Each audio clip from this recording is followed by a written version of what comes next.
How's it going, everybody? Welcome back to Crafting Cars. Today we're going to be painting the last few pieces, some of the last few pieces for the LS1 that's going into the RX-7. While we're doing that, we're going to be jumping into the RX-7's engine bay, and we're going to be pulling that chassis harness, getting her all the way back to the firewall. That way we can depin it, get her all cleaned up to where we want it for some future mods maybe. Let's get right into it.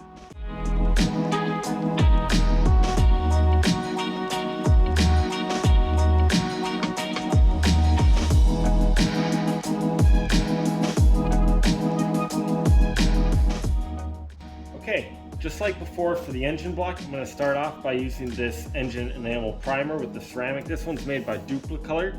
I'm going to do 2 to 3 coats of this stuff, and then I'm also going to do the same color as the engine block, obviously, the VHT engine metallic. This also has a ceramic coating in it, so these two will work well together. And I'm going to do 3 coats of the metallic. And since I sandblasted these, I'm going to make sure that I get in there with some air and everything, make sure that there's no sand anywhere in here, because that's going to affect the overall paint job and how it looks. Without further ado, let's throw you on a time lapse, get these all cleaned up, and start painting.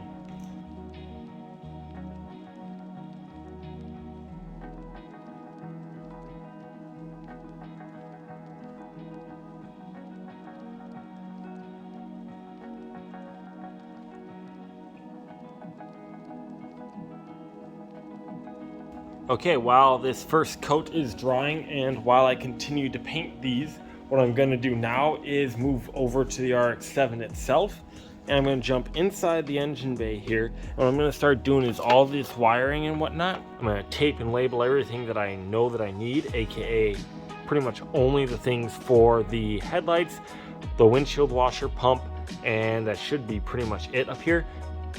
I'm going to tape and label all those, everything, and then disconnect them all, pull them all back, and then I should have, by the time I reach over here, all this should be nice and loose, and the only things I should have is the body harness that I can go through all in one spot, pinning everything out, disconnecting everything that I don't need, anything that doesn't have a piece of tape on it, going bye-bye.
Okay, so I just want you guys to get a quick look and feel for how good this paint job turns out and how good this is all gonna look. So this is the oil pan, which is unpainted and untreated. Now if we hold like this piece up to it, see all that metallic in there? Oh yeah, still a little wet. Look at how good that's gonna look compared to the bare metal. I mean, do you see all that sparkle in there? It's not quite bass boat, but it's a little bass boat. But it looks really good. I am so excited. When this is all on the engine and everything's back together, this baby is gonna gleam. It's gonna look so good. I'm so excited. But all right, anyway, enough talking. Let's get back to pulling those wires. Last bit.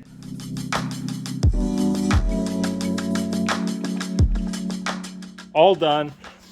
I fought with the headlight bulb connector on this side for so long. Somehow or another, when they were running the wire, they ran behind this, which goes through back in there, and it's a jack bolt, and you use this to adjust and pivot it forward or back. The head broke off, it was all rusted in there, and the wire was ran behind it. Big pain in the butt. Long story short, finally found it, backed it out with some vice grips. I'm gonna have to replace that bolt, not a big deal. It's all out.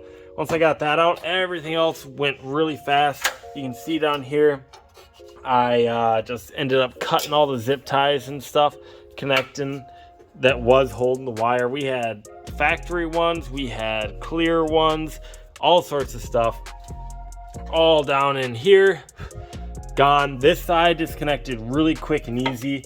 And you can see here, like this is the plug for the headlight motor. And over here, here's the plug for the headlight motor also, but it's connected to a relay, which is pulled through, so we can, if we can find a way to stuff this down in there, out of the way, and bolt it to the chassis, that'll clean that up. But yeah, you can see just how much nicer it looks. I mean, look at that pile down there.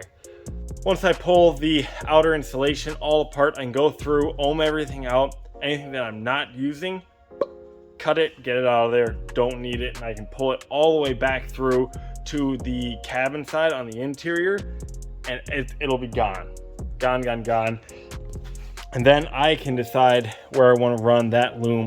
I can hide it and clean that all up. So that's going to help tremendously. And I got to pressure wash everything, get all the dust off everything. And now's a good time to ask, do you guys think I should paint the engine bay or leave it? So I cleaned off just one small spot, and it can still be cleaned off a whole bunch more. That was 2 seconds. But this is kind of what I'm talking about. So the engine bay would be kind of more like this as opposed to that. Or I could paint it a whole different color. I could paint it black, paint it white, paint it whatever color I want. What do you guys think? Let me know down in the comments. Okay, I hope you guys like that. Little bit by little bit, this build and project is coming together. No project car was built in a day. It takes a lot of little pieces to come together to make the final product, which is hopefully something awesome. That's something that you're proud of. I'm really happy with everything that we got done today. I actually had a lot of fun today, which is good. So really happy with the paint job. That's one less thing that we have left to do. And the engine bay is coming together a lot nicer. That whole wiring loom was something that was super daunting, that I was kind of putting off as long as I could. But now that we're here, this next part should fly. I can finally pull it out and start chopping it and making the new loom that's gonna replace it. So if you guys made it this far, I really appreciate it.